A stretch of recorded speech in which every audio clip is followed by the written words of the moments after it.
ವೀಕ್ಷಕರೇ, ಇವತ್ತಿನ ಅಭ್ಯಾಸದಲ್ಲಿ ನಾವು ಕ್ರಿಯೆಗಳನ್ನು ಮಾಡೋದು. ಕ್ರಿಯೆ ಇದು ಪ್ರಾಣಾಯಾಮಕ್ಕೆ ಸಂಬಂಧಿಸಿದಂತಹ ಕ್ರಿಯೆ. ಯಾವುದೆಲ್ಲ ಕ್ರಿಯೆಗಳನ್ನು ಮಾಡೋದು ಹೇಗೆ, ಕ್ರಿಯೆ ಅಂದ್ರೆ ಏನು ಅನ್ನೋದನ್ನ ಅರ್ಥಕೊಳ್ಳೋಣ. ಕ್ರಿಯೆ ಅಂದ್ರೆ ಯೋಗ ಪರಿಭಾಷೆಯಲ್ಲಿ ಇಂಟರ್ನಲ್ ಆರ್ಗ್ಯಾನ್ಸ್ಗಳನ್ನ ಕ್ಲೆನ್ಸಿಂಗ್ ಮಾಡುವ ವಿಧಗಳನ್ನ ಕ್ರಿಯೆ ಅಂತ ಕರಿತೀವಿ. ಷಟ್ ಕ್ರಿಯೆಗಳು ಇದೆ. ಅದರಲ್ಲಿ ಉಸಿರಾಟಕ್ಕೆ ಸಂಬಂಧಪಟ್ಟ ಹಾಗೆ ಇರುವಂತ ಕ್ರಿಯೆ ಕಪಾಲಭಾತಿ ಮುಖ್ಯವಾಗಿ. ಸೊ ನಮ್ಮ ನೋಸ್ ಅಂದ್ರೆ ನಾಸಲ್ ಟ್ರ್ಯಾಕ್ ಇಂದ ನಮ್ಮ ಲಂಗ್ಸ್ ಭಾಗದವರೆಗಿರುವಂತಹ ರೆಸ್ಪಿರೇಟರಿ ಟ್ರ್ಯಾಕ್ ಏನಿದೆ, ಆ ಉಸಿರಾಟದ ನಾಳ ಏನಿದೆ, ಅದನ್ನು ಶುಚಿ ಮಾಡೋದಕ್ಕೆ ಸಹಾಯಕ್ಕೆ ಬರುವಂತಹ ಅಭ್ಯಾಸ ಕಪಾಲಭಾತಿ ಅಂತ ಕರೆಯಲ್ಪಡುತ್ತೆ. ಕಪಾಲಭಾತಿ ಎಷ್ಟೋ ಜನ ಹೇಳುವಾಗ ಪ್ರಾಣಾಯಾಮ ಅಂತ ಹೇಳ್ತಾರೆ. ಅದು ಪ್ರಾಣಾಯಾಮ ಅಲ್ಲ. ಯೋಗದಲ್ಲಿ ಅದನ್ನ ಕ್ರಿಯೆ ಅಂತ ಕರಿತೀವಿ. ಆದ್ರೆ ಪ್ರಾಣಾಯಾಮಕ್ಕಿಂತ ಮುಂಚೆ ಇದನ್ನ ಮಾಡಿದ್ರೆ ಬಹಳ ಒಳ್ಳೆಯದು, ಪರಿಣಾಮಕಾರಿಯಾಗಿರುತ್ತೆ ಪ್ರಾಣಾಯಾಮ. ಈ ಕ್ರಿಯೆಗಳನ್ನ ಮಾಡೋದ್ರಿಂದ ಬೇಕಾದಷ್ಟು ಲಾಭ ಇದೆ. ಇದು ಮಿಕ್ಕಿದ ಪ್ರಾಣಾಯಾಮಕ್ಕಿಂತ ಹೆಚ್ಚು ಇಫೆಕ್ಟಿವ್ ಆಗಿರುತ್ತೆ.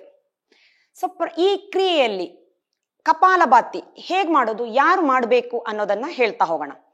ಕಪಾಲಭಾತಿ ಹೆಸರು ಹೇಳುತ್ತೆ ಕಪಾಲ, ಭಾತಿ. ಕಪಾಲ ಅಂದ್ರೆ ನಿಮ್ಗೆ ಗೊತ್ತೊಂದು ಕಪಾಳಕ್ಕೊಂದು ಹೊಡಿಯೋಣ ಅಂತ ಹೇಳ್ತೀವಿ. ಕಪಾಳ ಅಂದ್ರೆ ಮುಖದ ಭಾಗ, ಭಾತಿ ಅಂದ್ರೆ ಶೈನಿಂಗ್. ಸೊ ಮುಖಕ್ಕೆ ಶೈನಿಂಗ್ ಅನ್ನ ಕೊಡುವಂತ ಅಭ್ಯಾಸನೇ ಕಪಾಲಭಾತಿ. ಏನು ಈ ಕಪಾಲಭಾತಿ, ಹೇಗೆ ಮಾಡೋದು? ಸೊ ಇದು ಯಾವುದಕ್ಕೆಲ್ಲ ಒಳ್ಳೇದು, ಯಾರು ಮಾಡಬಾರ್ದು, ಲಿಮಿಟೇಷನ್ ಫಸ್ಟ್ ಕಲ್ತ್ಕೊಳ್ಳೋಣ. ಅಂದ್ರೆ ಯಾರು ಮಾಡಬಾರ್ದು ಅನ್ನೋದು ಗೊತ್ತಿರ್ಬೇಕು. ಮಕ್ಕಳಲ್ಲಿ ಸರಿಯಾಗಿ ಉಸಿರಾಟದ ಅನುಭವ ಗೊತ್ತಾಗೋವರೆಗೂ ಅದನ್ನ ಮಾಡ್ಸಕ್ ಹೋಗ್ಬಾರ್ದು. ಇನ್ಹೇಲ್ ಎಕ್ಸೇಲ್ ಸರಿಯಾಗಿ ಅರ್ಥ ಆಗದೆ ಅದನ್ನ ಹೇಗೇಗೋ ತಪ್ಪಾಗಿ ಮಾಡೋದಾದ್ರೆ ಮಾಡದೇ ಇದ್ರೆ ಒಳ್ಳೇದು. ಸಾಮಾನ್ಯವಾಗಿ ಒಂದು 8 ವರ್ಷ 10 ವರ್ಷದ ಮಕ್ಕಳಲ್ಲಿ ಇದನ್ನ ಆರಾಮ ಮಾಡ್ಬಿಡ್ಬೋದು ನಾವು. ಬರೀ ಚಿಕ್ಕ ಮಕ್ಕಳು 5-6 ವರ್ಷದವರೆಗೆ ಅರ್ಥ ಆಗಲ್ಲ ಅದನ್ನ. ಹಾಗಾಗಿ ಒಂದು 8-10 ವರ್ಷಕ್ಕೆ ಬರ್ತಿದ್ದ ಹಾಗೆ ಅಭ್ಯಾಸವನ್ನ ಕೊಟ್ಬಿಡ್ಬೋದು. ಉಸಿರಾಟದ ಸಮಸ್ಯೆ ಇರೋರಿಗೆಲ್ಲ ಬಹಳ ಚೆನ್ನಾಗಿರುವಂತ ಅಭ್ಯಾಸ. ರೆಸ್ಪಿರೇಟರಿ ಪ್ರಾಬ್ಲಮ್, ವೀಸಿಂಗ್ ಇರುತ್ತೆ. ಸೊ ಮಕ್ಕಳಲ್ಲಿ ವೀಸಿಂಗ್ ಇದ್ದವರಿಗೆ ಆಗಾಗ ಕಫ ಆಗೋದು, ಉರಿಶೀತ ಆಗೋದು, ನೆಗಡಿ ಆಗುವಂಥದ್ದು ಇಂಥವುಗಳೆಲ್ಲ ಹೆಚ್ಚಾಗಿ ಕಾಣಿಸ್ಕೊಳ್ತಾ ಇರುತ್ತೆ. ಇಂತಹ ಮಕ್ಕಳಿಗೆ ಈ ಅಭ್ಯಾಸವನ್ನ ಕೊಡಬಹುದು. ಅದರ ಜೊತೆಗೆ ಈ ಅಭ್ಯಾಸವನ್ನ ಮಾಡೋದ್ರಿಂದ ಸೈನಸ್ಸು, ಮೈಗ್ರೇನು, ತಲೆನೋವಿನ ಸಮಸ್ಯೆ ಕೂಡ ಬಹಳ ಚೆನ್ನಾಗಿರುವಂತಹ ಅಭ್ಯಾಸ. ಸೊ ಸೈನಸ್ ಮೈಗ್ರೇನ್ಗಿಂತ ಹೆಚ್ಚಾಗಿ ಮಕ್ಕಳಲ್ಲಿ ಬ್ರೈನ್ ಸೆಲ್ಸ್ ಆಕ್ಟಿವ್ ಆಗುತ್ತೆ. ಇದು ಬಹಳ ಹೆಲ್ಪಿಗೆ ಬರೋದು. ಯಾಕೆಂದ್ರೆ ಓದುವಾಗ ನಿದ್ದೆ ತುಗ್ದಂಗೆ ಆಗೋದು, ಡ್ರೌಸಿ ಆಗಿರೋದು, ಲೆಥಾರ್ಜಿ ಇರೋದು ಇದು ಸರ್ವೇ ಸಾಮಾನ್ಯ ಮಕ್ಕಳಲ್ಲಿ. ಸೊ ಮಕ್ಕಳಿಗೆ ಓದ್ಸೋಕೆ ಕೂತ್ಕೊಳ್ಳೋದಕ್ಕಿಂತ ಮುಂಚೆ ಒಂದ್ಸತಿ ಕಪಾಲಭಾತಿ ಮಾಡಿ ಕೂರಿಸ್ಕೊಂಡ್ರೆ ಚುರುಕಾಗ್ಬಿಡ್ತಾರೆ. ಒಂದ್ಸರಿ ಬ್ರೈನ್ ಸೆಲ್ಸ್ ಚುರುಕಾಗುತ್ತೆ. ಯಾಕಂದ್ರೆ ತಲೆಯ ಭಾಗಕ್ಕೆ ರಕ್ತ ಸಂಚಾರ ಚೆನ್ನಾಗಾಗುತ್ತೆ ಈ ಅಭ್ಯಾಸದಿಂದ. ಸೊ ನರ ದೌರ್ಬಲ್ಯಗಳಿದ್ರೆ, ಮಾನಸಿಕ ವಿಕಾರಗಳಿದ್ರೆ, ಖಿನ್ನತೆ, ಡಿಪ್ರೆಷನ್ ಈ ತರದೆಲ್ಲ ಇದ್ರೆ, ಸೊ ಯಾರ ಜೊತೆಗೂ ಮಕ್ಕಳು ಮಿಂಗಲೇ ಆಗಲ್ಲ, ಆಕ್ಟಿವ್ ಆಗಿಲ್ಲ, ಈ ತರದೆಲ್ಲ ಇದ್ರೆ ಈ ಅಭ್ಯಾಸ ತುಂಬಾ ಚೆನ್ನಾಗಿ ಹೆಲ್ಪಿಗೆ ಬರುತ್ತೆ. ಸೊ ಅಭ್ಯಾಸ ಡಸ್ಟ್ ಅಲರ್ಜಿ ಇದ್ದವರಿಗೂ ಕೂಡ ತುಂಬಾ ಒಳ್ಳೇದು. ಅವ್ರು ನಿತ್ಯ ಮಾಡ್ಬೇಕಿಂತ ಸಮಸ್ಯೆ ಇರೋರು ನಿತ್ಯ ಈ ಅಭ್ಯಾಸವನ್ನ ಮಾಡ್ಬೇಕು. ಯಾವಾಗ ಸೂಕ್ತ ಇದನ್ನ? ಬೆಳಗಿನ ಹೊತ್ತೇ ಮಾಡ್ಬೇಕು. ಹೊಟ್ಟೆ ಖಾಲಿ ಇದ್ದಾಗ ಮಾಡಿದ್ರೆ ಅನುಕೂಲ ಹೆಚ್ಚು. ಸಮಯ ಇಲ್ವಾ? ಓಕೆ, ಸಂಜೆನೂ ಮಾಡ್ಬೋದು. ಆದ್ರೆ ಆಹಾರ ಸೇವನೆಯ ತುಂಬಾ ನಂತರ ಅವಧಿ ಬಿಟ್ಟು ಅಭ್ಯಾಸವನ್ನ ಮಾಡಿದ್ರೆ ಒಳ್ಳೇದು. ಓಕೆ, ಕಪಾಲಭಾತಿ ಮಾಡಬಾರದಾಗಿರೋದು ಯಾರು ಅನ್ನುವಂಥದ್ದನ್ನು ನೋಡ್ಬೇಕು ಅಂತ ಆಗ್ಲೇ ಹೇಳಿದೆ. ಸೊ ಪಬರ್ಟಿಗೆ ಬಂದಿರುವಂತ ಹೆಣ್ಮಕ್ಳು, ಅಂದ್ರೆ ಮೆನ್ಸ್ಟ್ರುವಲ್ ಸೈಕಲ್ ಸ್ಟಾರ್ಟ್ ಆಗಿದೆ ಮಕ್ಕಳಲ್ಲಿ ಅನ್ನುವಂತ ಹೆಣ್ಮಕ್ಳು ಅಭ್ಯಾಸವನ್ನ ಆ ಟೈಮಲ್ಲಿ ಮೆನ್ಸ್ಟ್ರುವಲ್ ಸೈಕಲ್ ಆಗಿದೆ, ಪಿರಿಯಡ್ ಬಂದಿದೆ ಅಂದಾಗ ಅಭ್ಯಾಸವನ್ನ ತಗೋಬಾರ್ದು. ಹೆವಿ ಬ್ಲೀಡಿಂಗ್ ಆಗೋ ಚಾನ್ಸಸ್ ಇದೆ ಮಕ್ಕಳಲ್ಲಿ ಅನ್ನುವ ಕಾರಣಕ್ಕೆ. ಅದರ ಜೊತೆಗೆ ದೊಡ್ಡವರಲ್ಲಿ ಕನ್ಸೀವ್ ಆಗಿದ್ದವರು, ಗರ್ಭ ಧರಿಸಕ್ಕೆ ಪ್ಲಾನ್ ಮಾಡ್ತಿರೋರು, ಮತ್ತೆ ಹೊಟ್ಟೆದೇನಾದ್ರೂ ರೀಸೆಂಟ್ ಅಂದ್ರೆ ಒಂದು 6-8 ತಿಂಗಳ ಹಿಂದೆ ಯಾವ್ದಾದ್ರು ಒಂದು ಹೊಟ್ಟೆ ಸರ್ಜರಿ, ಹರ್ನಿಯಾ ಆಪರೇಷನ್ ಅಥವಾ ಅಪೆಂಡಿಕ್ಸ್ ಆಪರೇಷನ್, ಗರ್ಭದ ಆಪರೇಷನ್, ಈ ತರದ್ದು ಏನಾದ್ರೂ ಹೆಣ್ಮಕ್ಳಲ್ಲಿ ನಡೆದಿದ್ರೆ ಅವರು ಕೂಡ ಅಭ್ಯಾಸವನ್ನ ತಗೊಳ್ಬಾರ್ದು ಇದನ್ನ. ಇನ್ನು ಮುಖ್ಯವಾಗಿ ಅಭ್ಯಾಸ ಏನಾದರೂ ಹೈ ಬಿ ಪಿ ಮಕ್ಕಳಲ್ಲಿ ಸಮಸ್ಯೆ ಬರಲ್ಲ, ದೊಡ್ಡವರಲ್ಲಿ ಹೈ ಬಿ ಪಿ ಮತ್ತೆ ಹಾರ್ಟ್ ಪ್ರಾಬ್ಲಮ್ ಇದ್ದವರು ಅವರು ಕೂಡ ಕಪಾಲಭಾತಿ ಅಭ್ಯಾಸವನ್ನ ತಗೋಬಾರ್ದು. ನಿಷಿದ್ಧ ಅವರಿಗೆ ಅಭ್ಯಾಸ ಅಂತ ಲೆಕ್ಕ.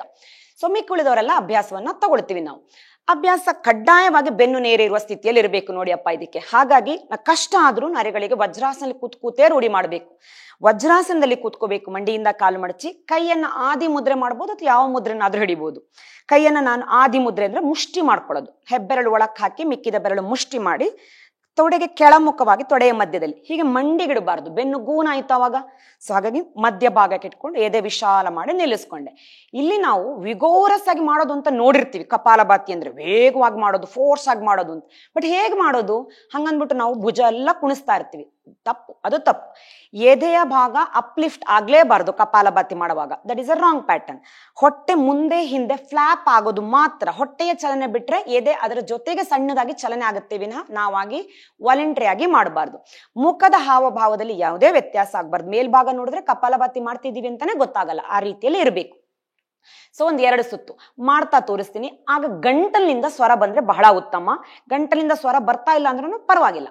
ಎಕ್ಸೇಲ್, ಫೋರ್ಸ್ಫುಲ್ ಎಕ್ಸಲೇಷನ್ ಅನ್ನ ಕಪಾಲಭಾತಿ ಅಂತ ಕರಿತೀವಿ. ಇನ್ಹೇಲಿಗೆ ನಾವು ಗಮನ ಕೊಡಲ್ಲ, ಪ್ಯಾಸಿವ್ ಆಗಿ ಇನ್ಹಲೇಷನ್ ಅದರ ಪಾಡಿಗೆ ಅದು ಆಗುತ್ತೆ, ಬಾಡಿನೇ ಮಾಡ್ಕೊಳ್ಳುತ್ತೆ.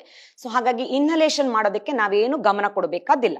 ಹೊಟ್ಟೆ ಒಳಕ್ಕೆ ಎಳೆಯಿದಾಗ ಎಕ್ಸೇಲ್ ಆಗುತ್ತೆ, ಮತ್ತೆ ಪುನಃ ಹೊಟ್ಟೆನ ಬಿಡ್ತೀವಿ, ಬಿಟ್ಟಾಗ ಆಟೋಮೆಟಿಕ್ ಆಗಿ ಅದು ಇನ್ಹೇಲ್ ಬಾಡಿನೇ ಮಾಡ್ಕೊಳ್ಳೋದು, ನಾವು ಮಾಡುವಂಥದ್ದಲ್ಲ.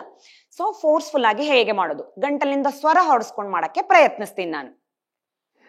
ಒಂದು ದೀರ್ಘ ಶ್ವಾಸವನ್ನ ತುಂಬಿಸ್ಕೊಂಡೆ, ಪೂರ್ತಿ ಎಕ್ಸೇಲ್, ಮತ್ತೆ ಇನ್ಹೇಲ್,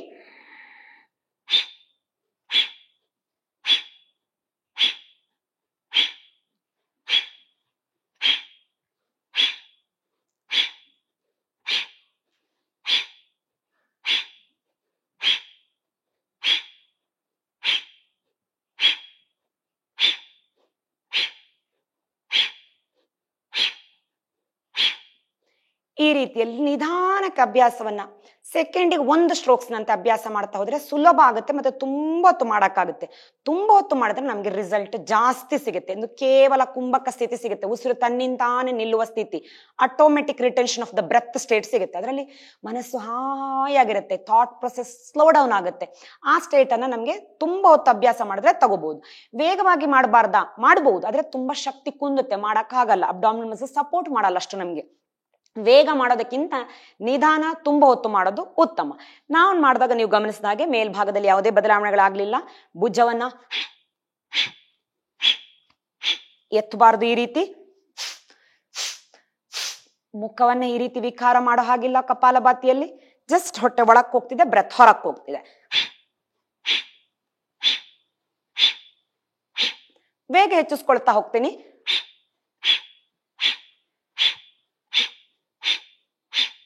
ಈ ರೀತಿ ಕನಿಷ್ಠ 30-50 ಮಕ್ಕಳಲ್ಲಿ ಸ್ಟ್ರೋಕ್ಸ್ ಅನ್ನ ಆರಂಭಿಸ್ತಾ ಬರಬೇಕು. ಮತ್ತೆ 200-300 ಕಾಲಕ್ರಮೇಣ ಹೆಚ್ಚಿಸ್ಕೊಳ್ತಾ ಹೋಗ್ಬೋದು. ಇದು ಕಪಾಲಭಾತಿ ಮಾಡುವ ವಿಧ. ಮಾಡ್ತಿದ್ದ ಹಾಗೆ ಕಣ್ಣು ಮುಚ್ಚಿ ಆರಾಮಾಗಿ ಮತ್ತೆ ಕಾಲು ಸಡಿಲ ಮಾಡಿ ಕೂತ್ಕೊಂಡ್ರೆ ಆಯ್ತು, ಅಥವಾ ಕಾಲು ಶಿಥಿಲ ದಂಡಾಸನಲ್ಲಿ ಚಾಚ್ಕೊಂಡು ಕೂಡ ಕೂತ್ಕೋಬಹುದು. ಇದು ಕಪಾಲಭಾತಿ.